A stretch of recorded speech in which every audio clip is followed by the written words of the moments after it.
श्री स्वामी समर्थ। माझं नाव सोहम सचिन आटोळे। मी दौंड येथून आलेलो आहे, दौंड पुणा। तिथे माझा आजार म्हणजे असा आहे की मला लिहिता येत नाही। मी 10वीचा बोर्डचा पेपर जवळ आला होता।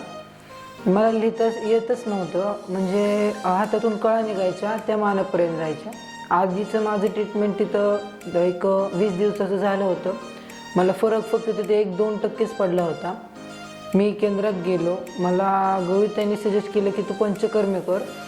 तर पंचकर्म केलेला मी इथं आलो। इथे आल्याच्या नंतर डॉक्टरांना दाखवलं, डॉक्टरांनी कर्म सांगितले। माझी ट्रीटमेंट सुरू झाली। ट्रीटमेंट सुरू झाल्यापासून इथलं वातावरण खरंच खूप छान होतं। स्टाफ मेंबरही छान होते। मॅनेजमेंट इथलं खरंच पूर्ण ॲक्युरेट मॅनेजमेंट इथले टेक्निशियनही खूप छान काम करतात।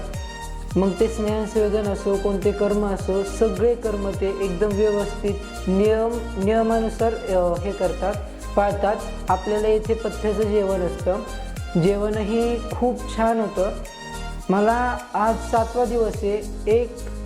80% मला फरक जाणवतोय। आता 20% फक्त ते शरीर आता साथ देत नाही आहे, त्याच्यामुळे 20% फरक तोही जाणवेल असं सांगितलं आहे। गोळ्या औषधे दिलेली आहेत।